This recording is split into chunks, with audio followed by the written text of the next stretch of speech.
Talent acquisition success through predictive hiring. Let's get things going. This handsome gentleman is me. Sorry about that, but yeah, James Jordan Mars here at Skeeled. I'm the senior account executive responsible for the UK and Nordics market. I won't go too much into detail about Skeeled, as Natasha did a lovely job introing us, but should you have any questions after the webinar, feel free to contact me at my email address. I'm also on LinkedIn.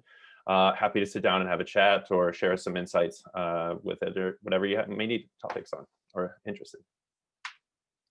So let's get started. A little bit of an agenda first. So first, we're going to first describe what predictive hiring is. Then we're going to move into the key business and recruitment benefits of using predictive hiring. We're going to understand the best predictors of job performance. Then we're going to talk about how we can actually get this started in your organization and how to succeed in that when you have a new topic, or excuse me, a new project like this. And then at the end, we're going to dive into a bit of questions and answers if anything comes in up during the presentation. All right, so what is predictive hiring? Predictive hiring is a methodology that uses data and analytics to improve recruitment outcomes by recommending best fit candidates to recruiters and hiring managers. So predictive hiring is a form of predictive analytics, specifically the subcategory data analytics, which uses statistical modeling and machine learning.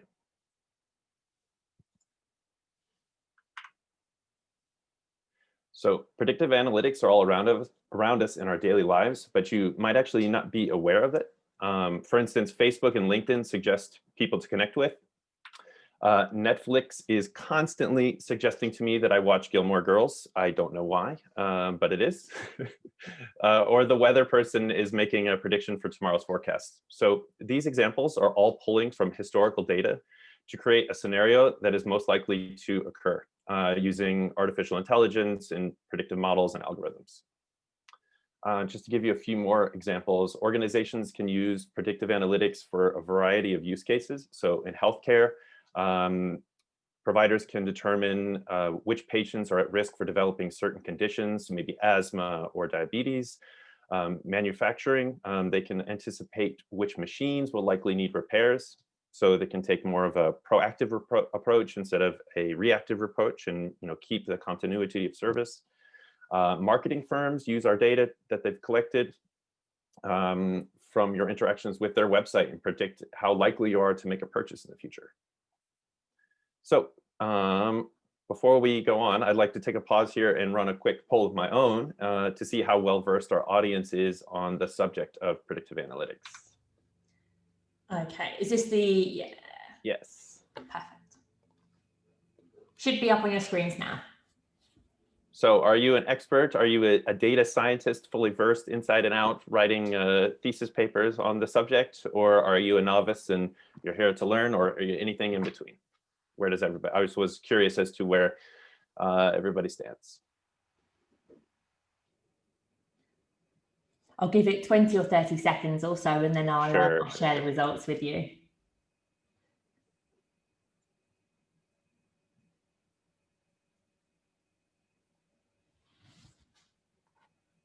Okay, 10 more seconds.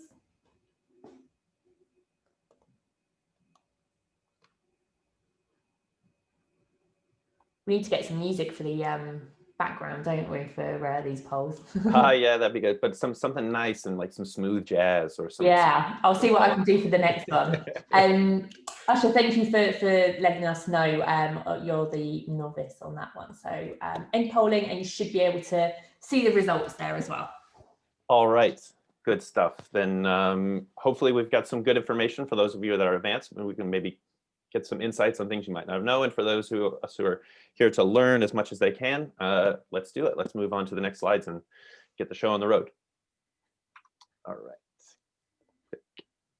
So predictive analytics in recruitment. That's why everybody's here. So today we're going to discuss how and why HR teams are using predictive analytics to shape their talent acquisition. So in recruitment, predictive analytics can give recruiters crucial information to develop future recruitment strategies, from hiring decisions to better talent management to sourcing. So in short, It can be used in all areas and all forms of recruitment, from candidate sourcing to onboarding. So when it comes specifically to hiring, predictive analytics enables recruiters to analyze a large quantity of data, usually more data sets or more larger sets of data than the human brain can actually comprehend on their own. So it's running in the background with algorithms and artificial intelligence. And they're gathering this data from current employees to make predictions about which candidates will make good hires in the future. So what are the key benefits? So before I actually go into the benefits, I kind of like to share the good news before the bad news before the good news. I'd like to talk about the costs of a bad hire. So, which any recruiter can tell you can and does happen, unfortunately. And I'm also about to introduce some figures and some surveys. But before we do that, I would also like to do another quick fun survey from our audience. So, Natasha, if you could pop up that survey. So has anybody ever made a bad hire or dealt with a bad hire? And please be honest. So either yes, unfortunately, or no. And if not, then maybe you can hold your own webinar and share your keys to success and let us know what you're doing right. Yeah, absolutely. Anyone that says no, I'd love to. Yeah, I'm very curious if anybody says no. They must be really, really good at their job.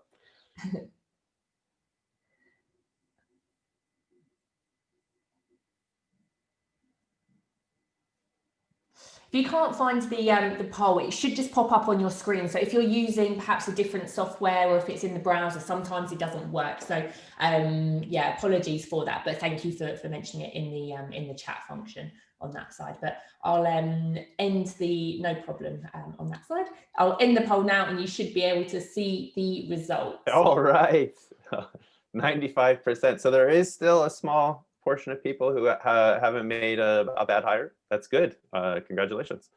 But yeah, unfortunately, a bad hire is part of it's part of the job. It's part of something that happens in life. So let's continue to talk about more. Absolutely. So for those of you that can't see the results, it was 95% of respondents said, unfortunately, they have dealt with a bad hire, and 5% have never dealt with a bad hire. So let's reach out afterwards and let's chat. Yeah, I'm interested in picking your brain for sure. All right, so the high costs of poor hires. So according to a survey run by CareerBuilder, 74% of companies admit they have hired the wrong person, and that on average costs them about $15,000 per bad hire. So imagine if they're making 50 or 60, 100, or if it's a small organization, even 2 or 3 bad hires a year can have a detrimental effect on the bottom line. 30%, according to a survey by the US Department of Labor, finds that 30% of an employee's first year salary earnings are the average cost of a bad hire, for up to $240,000, depending on the role. Next. So it can be surprising how many companies are not calculating the costs associated with bad hires. While some costs are easy to quantify, like salary or marketing expenses or advertising expenses, other costs can be more nuanced. One, for example, is the time associated with onboarding and training a new employee. The next one would be the hours spent reviewing resumes and interviewing candidates, both from the internal recruitment teams and also from the hiring manager's point of view. So bringing new people on board is time consuming, and anytime that they're a hiring manager is taken away from their primary role and involved in interviewing processes, that's in a sense a loss of productivity. So having to redo that whole process every 6 months or every 18 months because there was a bad fit with the company culture, or the person just didn't have the cognitive ability to perform the task at hand, it can be very, very costly. The time and energy managing poor performance. Sometimes people who are poor performers, they hang around longer than they should sometimes, for one reason or another. The time that the managers have to spend managing this poor performance can be quite detrimental, as I just mentioned. The drain on productivity from disrupted projects, the impact on team morale. Nobody likes picking up the slack from their colleagues that are around them that aren't really performing. The risk of diminished customer service. Of course, this is a big one depending on which industry you're in. And lastly, the legal team will tell you this one. There's an increased risk. It's a non-zero risk of legal fees from unlawful termination and discrimination suits. All right, moving on. So in short, companies should take good stock of their hiring practices and processes. Oftentimes, these best procedures and methods for evaluating candidates are not in place. So even today, we can see many recruiters and HR managers and hiring managers relying only on someone's CV and maybe a first interview or two to make their candidate selection. So essentially, it's essentially going on your gut. And the problem with that is when you're going just on CV and interviews alone, you have essentially a 50% chance. So it's no much more accurate than flipping a coin. So what we're here to talk about today is how to account for different variables in someone's personality, in their traits, and how you can take as much chance out of a new hire as possible. So now that we've talked about the bad, let's talk about something a little bit more cheerful, the benefits of predictive hiring. So first up, we've got increased quality of hire. So predictive hiring allows companies to identify which traits are predictive of future performance and engagement in the job they're trying to fill, and to match a profile of a candidate against a predictive model. So for instance, if you're looking to fill a sales manager, you can choose a predictive model that would best fit that position. Obviously, people would have different profiles or psychological profiles for different roles. You would want somebody who's very warm and open, maybe in a customer service role, whereas somebody who's a software developer, you might want a profile for somebody who knows how to manage their own time and work efficiently on their own and can get projects done with little oversight. Just an example. So this allows recruiters to run evidence-based talent acquisition and hire employees that are able to succeed. In fact, it has been demonstrated that using hiring predictively, you can help recruit high performers and higher performing employees by up to 20 to 25%. So think of your bottom line. Imagine a scenario where everyone in your organization is performing as well as your top performers. So just to tie something into our current situation, it's kind of the elephant in the room, I guess. So COVID and the crisis surrounding it, there's hiring freezes around the world. People are being furloughed. People are being made redundant. But at some point, hiring will resume. There is light at the end of the tunnel. So now is a great time for companies to have internal discussions about how to have a more proactive approach instead of a reactive approach. So don't wait until the last minute when things start picking up and saying, okay, what can we do from now on? Think about what you can put in place now and go forward from there. So that way, when things gets back to normal, everybody's ready to go. Up next, we've got reduced staff turnover. Bear with me one sec. All right, so companies that have implemented predictive hiring and people management solutions, they can dramatically reduce their staff turnover. We've seen rates up to 60%. So predictive solutions can help you understand why employees leave. And that's very important because then you can address these associated challenges. So this results in more satisfied and motivated employees who feel more secure and certain in their abilities to successfully carry out their responsibilities. So all in all, if your employees are satisfied with their jobs, they're less likely to vacate those positions. And if hiring managers are happy with the employees that you've placed, they're less likely to suggest this person be dismissed. So it's better for everybody. Up next, we've got increasing the recruitment velocity.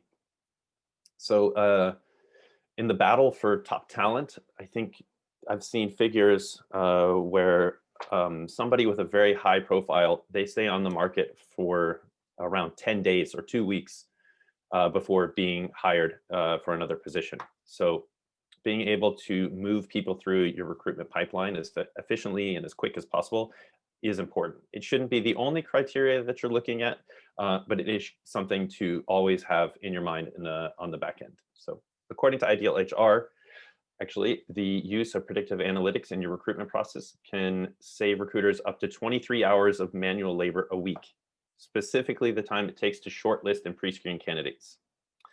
So this is obviously depending on industry, dependent on the role.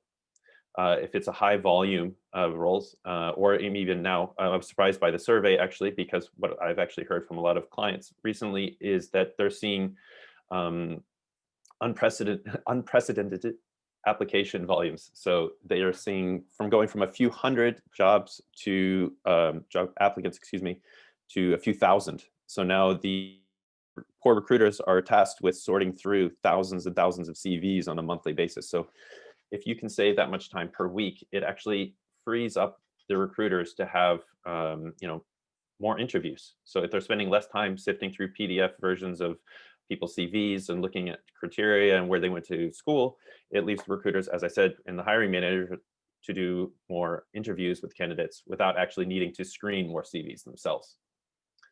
And right now, there's an incredible amount of top talent on the market. People have been made redundant. So now is a great time to actually kind of reintroduce hiring, or at least keep some passive candidates, in your talent pool. Make sure you're engaging with them on a regular basis to make sure that they don't fall through the cracks or end up working at one of your competitors. All right. More consistent hiring decisions. So by making data-driven hiring decisions and removing intuition from the equation, predictive hiring will result in a more consistent decision-making process across the board. So it leads itself to more efficient things. Increased diversity inclusion. So this is a hot topic over the last few years. Keeps trending. So providing a fair hiring experience means assessing candidates essentially as free of bias as you can. So recruiters should always look at factors beyond a candidate's experience in university. So it's crucial to take other data points into consideration, such as a person's cognitive ability, their behavioral fit, their creativity, adaptability, motivation. And through these data points, you'll be able to gain insights into potential job performance that you wouldn't otherwise glean from a CV alone. So in short, using predictive analytics can help you expand the reach of your inclusion due to its capacity to screen applicants without taking into consideration somebody's name, ethnicity, their photo, their age, and ensures every candidates are given a fair and bias-free experience, which also turning back into candidate experiences, which is the next point, a big strong point. So excellent candidate experience and employer branding. So an improved talent acquisition process can help companies provide a better candidate experience, which ultimately will strengthen their employer brand. By freeing employers and freeing recruiters and hiring managers from repetitive manual tasks that can be automated, there's more time for them to engage and interact with candidates and go that extra mile when they're keeping passive candidates warm, for instance, in their pipeline. And moreover, candidates will also value companies, allow them to stand out beyond their hard skills and experience listed on their CV. All right. So how can we leverage predictive analytics in our recruitment process, and where can we use it in our recruitment process?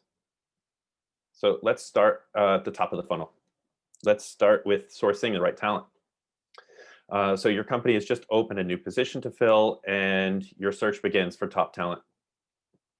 During the sourcing process, predictive analytic models can identify well-suited candidates more quickly and accurately than more traditional and labor-intensive methods. So essentially, there are solutions that can scour social media sites, job boards, even your own talent pool that you have internally for profiles that would best meet the job requirements that you've selected when creating that job or publishing that job. So essentially what it does is it provides you with a nice short list of all ready to go passive candidates for your team to follow up on. Some solutions even go as far as identifying how likely these candidates are to leave their current role. So they do this by looking at their own social media posts. So maybe they're mentioning keywords like griping about their boss, for instance. That also takes into consideration the health of the company. So does it have a good standing online, or is it receiving lots of poor reviews? And it also takes into account stock fluctuations. So, and that all would give some sort of statistic based on how likely that person is to move. Up next, and why I think everybody is here, at last is predictive hiring. So you have your open position and candidates are starting to pour in via your career page, via job boards that you've diffused it on, and thanks to your internal team's hard work, a strong list of passive candidates that they've sourced. So how can we predict which candidate will have the best skill set, mindset, and cultural fit for this position? So unfortunately, inherent in every hire, there is an element of chance. You are taking a risk.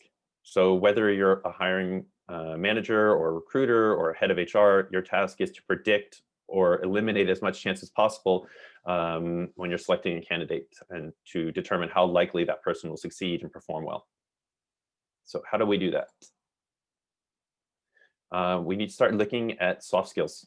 So hard skills, for instance, are somebody's language, their abilities, their university experience, etc. So let's see, shift your focus to soft skills. When it comes to candidates' qualifications, sometimes too much consideration is given to criteria such as their years of experience, their level of education. In fact, studies report that 55% of HR managers are still focusing on hard skills versus soft skills during their application screening processes. And just to compound on that, or to expand on that, according to a global LinkedIn report, being able to assess a candidate's soft skills like teamwork, problem solving, creativity, adaptability is critical to the success of any company. And this is because they look well beyond the technical skills and experience that you would find on someone's CV. Lastly, I wanted to highlight, we are in a lockdown, or for a lot of us, unless they're considered essential workers, because of the coronavirus crisis. And so this has kind of created a situation where assessing a candidate's soft skills has created like a perfect storm. So people are at home, people are isolated, they're needing to adapt to new ways to communicate with their team. There's new solutions being put in place. Not everybody's proficient in using Zoom or even a computer in general. So it's really created this micro experiment of how well people are able to adapt and therefore what level their soft skills are at. So what are the predictors of future job performance? So I'd like to talk to a specific study by Frank Schmidt. This study analyzed 100 years of research and compiled it into a meta-analysis and ranked different selection methods based on how well they predicted future job performance. So as you can see on this slide, the study indicates traditional selection criteria, like just looking purely at years of experience or years of education or having poor unstructured interviews or references, are actually relatively low indicators of future job performance, or there's a low correlation of future job performance. More importantly, the research shows that the combination between cognitive ability and personality or behavior can predict future performance by up to 78%. And lastly, one takeaway from this is there is no one perfect method of selecting a candidate. So one factor shouldn't make up the entire decision, just as every factor shouldn't have the same weight. So there are some roles where you still need to have quite a few years of experience. You don't want to have somebody coming fresh out of university in a role that needs, maybe 10 years of experience to actually learn some industry knowledge or use a specific skill set.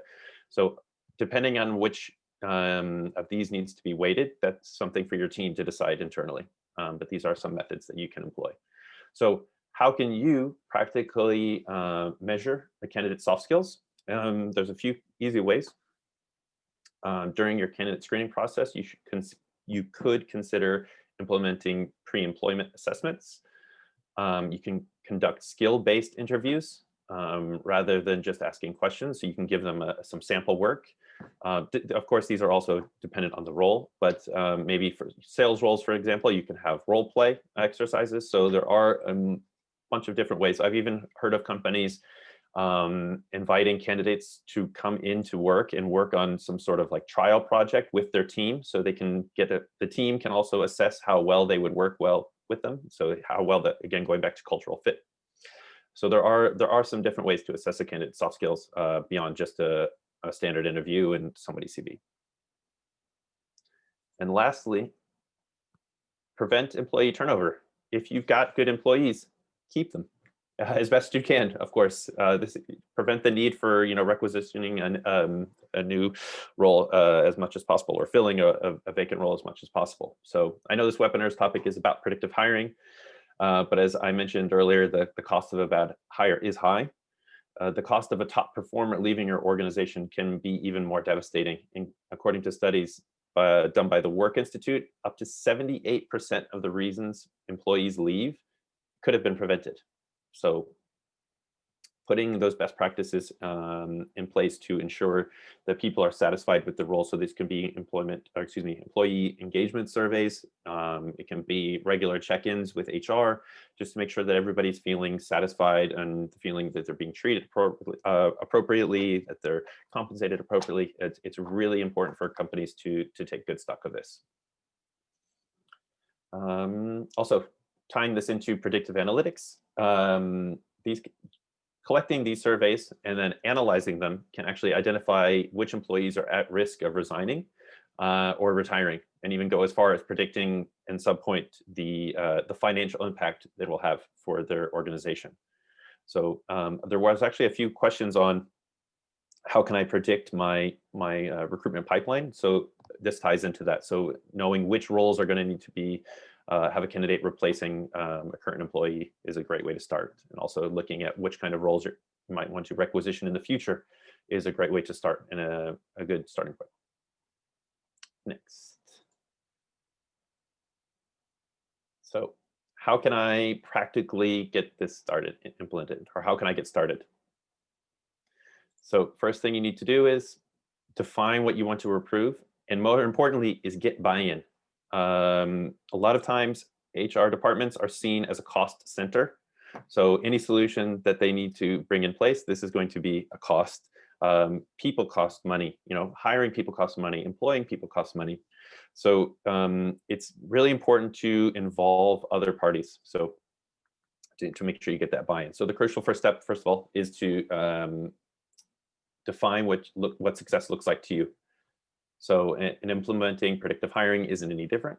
So think about the biggest issues your organization is facing, and how better hiring practices and decisions can help solve those issues. For example, you might have an issue with a lot of new hires leaving your organization after a few months, or you might have a company culture that needs strengthening, and you need to hire people who fit your ideal culture. But as I mentioned just a few seconds ago, be sure to include hiring managers, team leads, and other relevant parties in these discussions to facilitate open discussions about the key issues you're looking to address. And as I mentioned, this can also ensure that you get crucial buy-in from those who adhere to more traditional methods. It can be difficult to get people to buy into, just trust the data. But if you invite them in to have these conversations, you collect this survey data and you start with one specific example. You may not need to roll this out across your entire company. You can start with one specific role. It could be administrative assistant. It could be a sales manager, for instance. So start with one role, start small, and then start collecting data. That could be Excel sheets. It could be current employee surveys. So collect this data and start analyzing it slowly. Keep things in Excel from a very basic level. It's a good way to get started. If you've already started doing that, and now you've aggregated a massive amount of data and it's starting to become overwhelming, consider working with a partner. Or you can bring in your own in-house analytics team. But understanding the data that's needed to make an impact, and figuring out the best techniques and algorithms to use is not easy. So it can be expensive to hire data analysts. So consider working with a partner. So many companies do choose, in fact, to engage a vendor who specializes in custom predictive sourcing, screening, hiring, and retention models. So there's companies out there that offer all of these things, or if you're looking to address just a specific area of your recruitment process. So specifically sourcing, there are solutions out there that address just that. So there are best of breed solutions, and there also are comprehensive, all-inclusive solutions. And lastly, finding a partner that works with you to solve these hiring challenges can significantly cut costs and implementation time in the long run if you do choose, or you're considering doing things in-house. Finally, use predictive hiring as a guide to make better hiring decisions. So predictive hiring tools are great, but at the end of the day, it's not an ultimate end-all be-all in itself. So hiring decisions should still be made by recruiters and hiring managers and heads of HR. So the predictive technology is there to be used as a tool and provide them the data that they need to make a better decision, but it shouldn't be making the decisions for them in the long run. So people ask, when can I start? So I always like this. I think this is a very used Chinese proverb in a lot of webinars, but I love it.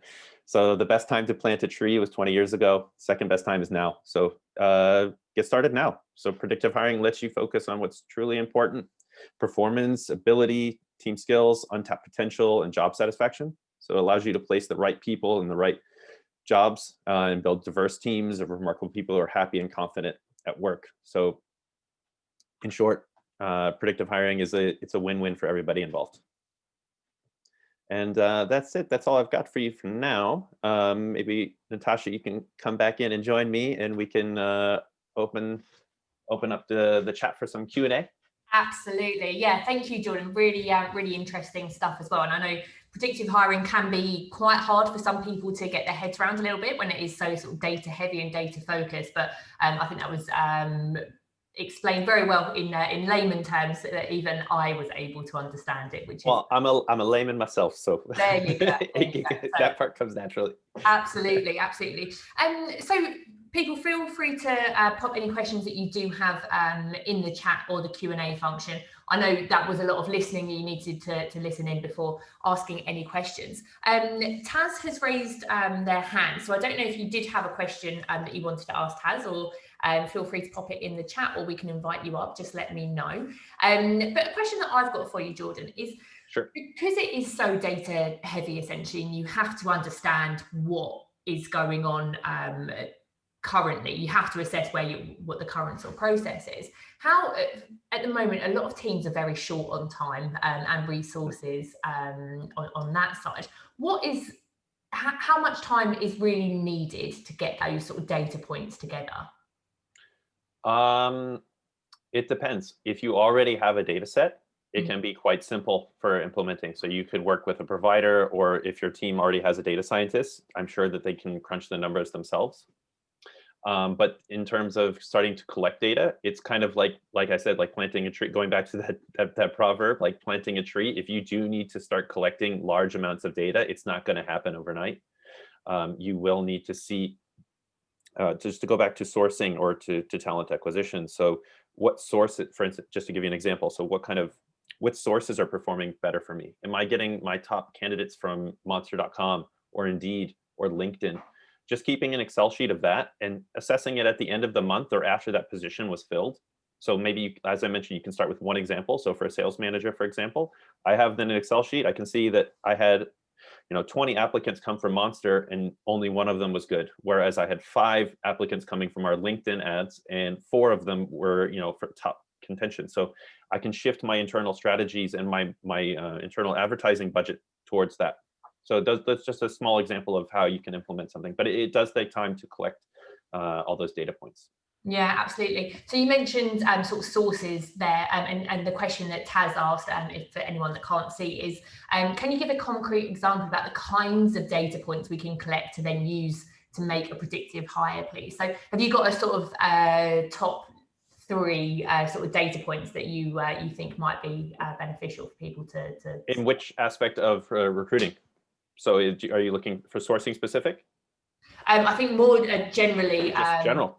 Yeah. Okay, so it depends on which problem you're looking to solve. So if it was sourcing, I would first start collecting where are you getting these your most qualified candidates. That's a huge one, because then you can make the decision internally to shift more efforts on those sources that are working the best for you. Mm-hmm. If you're looking at ensuring quality of hire, in one of the slides I showed, you can see that assessing somebody's personality as well as their cognitive ability is a great predictor of future success. So consider implementing a solution that looks at pre-employment assessments. So, and then again, if you're looking at retaining top talent, these customer surveys, they're your engagement surveys. There's examples online that you can download and start implementing right away. So you can just send out a mass email to your employees and find out their engagement levels, their satisfaction levels. And then once you have all these data points in an Excel sheet, you can see which areas need to be focused on. So what are people unhappy with at work? Or actually, in a better sense, I don't know, a happier light, what are they happy with at work? And then you can take action and replicate those successes and hopefully avoid those mistakes. Yeah, so it's different areas and different data points for kind of. Yeah, of course. It really depends. There is no one. I can't hold up one finger and give you one slide that's going to solve everyone's problems. It really does depend on your. That would be so easy, wouldn't it, Jordan? Yeah. I'm sorry. I wish I could help. Webinar. But yeah, so it really depends on what problem you're trying to solve. And if you would like to talk about this more after, you can have a small chat. You can reach me. I've got my email and I'm on LinkedIn, so feel free to reach out and continue. Perfect. And in terms of the most effective predictive hiring, do you need to have data points for existing employees and sort of high performers to then be able to make that comparative prediction? Yes. Would that be yes and no. Again, I don't have there is no one answer. Yes, that would be ideal. The reason, if you have your own data points, because every company is different. Everybody's a snowflake. Sorry for that example, but everybody's unique. Every company's unique. So the role they're looking to fill might be unique. So if they have their own data points and like John and Shirley are their top performers, and we want to copy paste their success across the board for the rest of our team. Then you obviously want to use those data points. If you're starting out and you don't know that, there are solutions out there that have ready to go out of the box predictive models. So for instance, you can select, I want a head of HR, or I want a head of sales. And then when somebody applies and then takes assessments, and then you could be able to see how well that person's profile matches the predictive model. And up to a certain degree of error, you can, predict how well that person will be performing in that job down the road. So then helps with the diversity piece as well, doesn't it? Because you don't necessarily, that's exactly. Brand characteristics and exactly. It's not looking. There are solutions out there that completely anonymize incoming profiles. So the recruiter only sees a number. They don't see a name. They don't see an ethnicity. They don't see an age. All they see is a list of hard skills, so their language abilities, their years of experience, their education. And actually, a lot of times, some people are taking out universities because that can be a way of gleaning or getting an insight. Okay, this person went to a very posh university versus a not so posh university. And then also they would also see then just the assessments. So how well that person would perform, how much this person matches the job requirements that you've put out. Yeah, so absolutely. It's removing bias and giving everybody a fair chance. Yeah, perfect. And we've got a few more questions that have come through. I'm just going to launch a very quick poll just so that we can get feedback, and whilst you're still engaged with the Q&A, I'll sort of launch it along for you. So, David, thank you for your question. You said you've asked Jordan around building a talent pipeline, which I know is something, especially in certain industries, is super important. Mm-hmm. What would you recommend as a way of starting this process? Is it start on Excel and build on it manually, or what would be your sort of suggestion for that sort of pipelining? Yeah, so first assess your turnover rate. So I don't know how many people are in your organization, or how many people are leaving on a regular basis. So first take stock of, which positions that are not new, that will be existing and continuing positions that you'll need to replace people with. Then take a good stock of how much you're looking to grow in the next 6 months, 12 months, a year, or 18 months, etc. And then you can, be in line with the hiring managers, with the HR teams. Do we have the budget to hire all these people? Then have those conversations internally. And that should give you a pretty good idea of your pipeline. Yeah, brilliant. And we've also had another question come through. If we know the average time to hire for each of the roles, as well as the team capacity for delivery, is any use of predictive hiring techniques able to sort of predict when we can close these roles, and what would you recommend? So if you know the time to hire, and you know the type. I'm sorry, can you repeat that? I didn't get the second half. Yeah, is any use of predictive hiring techniques allow us to predict when we can close these roles? What would you recommend? Closing meaning having the position filled, I assume. I would assume so. Okay. Yeah, it depends. I mean, it depends on the industry. It depends on how qualified these applicants are. So are you just closing them just to have the role filled, or are you looking to hire like the top talent? Because then, if you're looking to hire the top talent, having a short time to hire might not be the only metric that you want to look at. You might want to look at other things like assessing their soft skills, and that way when the role is actually closed, it's closed for good, and you have somebody who's happy, engaged in that role. They have motivation to come into work every day. Because there's been studies that shown that not just are people looking at their job experience and their ability to do the role in the first instance isn't enough to indicate that they would be successful and happy with that same job over time. So if you're looking to keep people in there, there are assessments out there that look at how satisfied a person would be in that role. Yeah, absolutely. And that goes back to a comment that David mentioned whilst you were presenting, and said, I think often there is way too much importance put on that time to hire rather than the quality of the process and the quality of the candidate Exactly. as well. So perhaps it's that weighing up of sort of time to fill and that the cost of that empty seat and the cost of a bad hire. Yeah, I mean, it's not to say that time to hire isn't important, but it shouldn't be the final say, like, oh, well, this is what we reduced our time to hire. Looking at quality of hire should be something that's also considered. Everything needs to be considered. There's no one special thing. It also depends on the industry. So yeah, there are other factors to look into. Absolutely. I've got a question for you, Jordan. Is predictive hiring, I think, is done quite well by quite advanced organisations that perhaps have those data analysts that are able to understand all of their data fully. Where do you think the future of predictive hiring is going? How will it evolve in the future? And will more organisations really start to use it successfully? Well, yeah, I think it's kind of in terms of like the usage of companies globally, it's always going to be these Fortune 500 companies that are going to be a little bit ahead of the curve, and then it'll have sort of a trickle down effect. Of course, that's not always the case. We do see some startups that, they want to have these best practices put in place from the get-go. They don't wait until, they've grown to 200 or 300 employees before they start putting these best practices in place.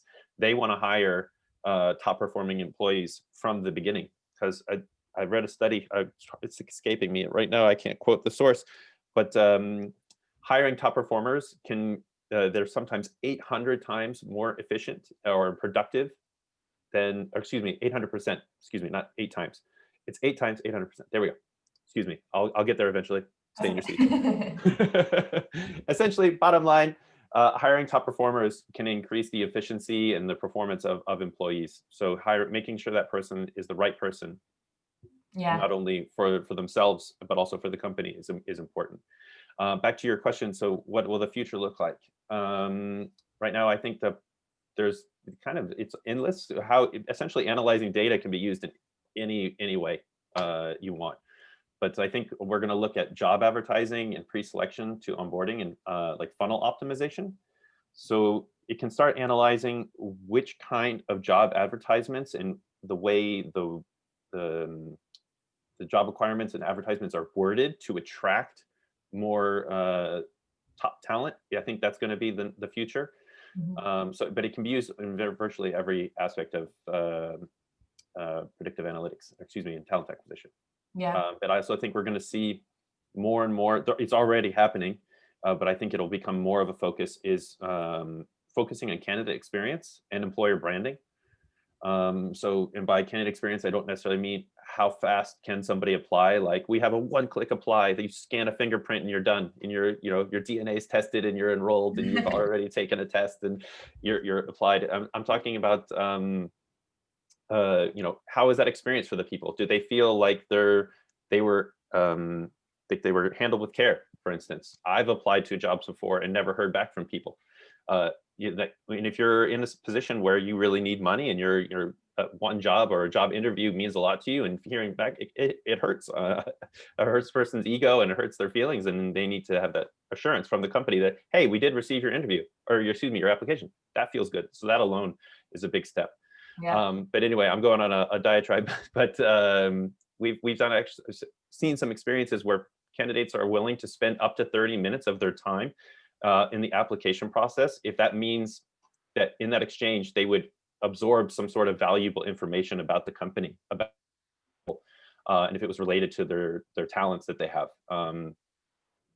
So yeah, I do think that it's not just about how quickly somebody can apply. It's about that experience, making it nice, making it easy should always be there, but making it useful for both parties. Yeah, absolutely.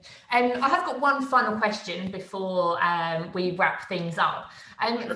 For organisations that are perhaps looking to implement predictive hiring, but are looking to outsource that process, what considerations and what questions should you be asking providers to make sure that they're doing what they? Sure. Are there any sort of real key areas that are... Yes, that's a very good question. There are literally thousands of players on the market, so it can be quite daunting. So choosing a predictive talent acquisition solution, it's not easy. So a few things to consider. How is the data gathered? Is there a reliable and consistent data input? So like, where are they getting this data from? Is it garbage in, garbage comes out, for instance? Sorry to be so direct, but how is this data being collected? Do they provide a comprehensive talent acquisition suite? Or so if you're looking to implement everything across the board, or do you want something that's more in like a best of breed solution to tackle one specific problem? Because you might think like, well, great, we have an excellent internal process once we have pre-screened applicants and they've entered in the interview process. We have this down, but we're having trouble attracting top talent. Then you might want to look at a sourcing platform. Or if you have a high turnover rate, you might want to look at a solution that it's going to analyze why people are leaving and what you can do to fix that problem. Yeah. So what kind of training do they offer? So there's systems out there that they literally, you get the key or login details and the password, and then you watch a video and then that's it. Or then it goes the other end of the spectrum, where you have somebody who comes to your office and sits down with your team and analyzes the pain points with you to address them, and they're acting more as an advisor. So there's everything from those two examples that I mentioned in between. So as I mentioned previously, is take good stock of what you're looking to solve, and then take that next step. Yeah, I think it's really understanding what you actually want to get from it. Yeah, that's most important. Is first you need to know what you want before you start looking for solutions. Because implementing a solution for a problem that you don't even have, you're going to be dissatisfied, and you're going to be out X amount of euros or pounds for that solution. It's just sitting there. Yeah, absolutely. Okay, so Jordan, I think we are at the end of the session and we are bang on time. We've got 2 minutes to go. So Jordan, thank you so much for your insight today and giving us a whistle-stop tour of predictive hiring and analytics. So really insightful.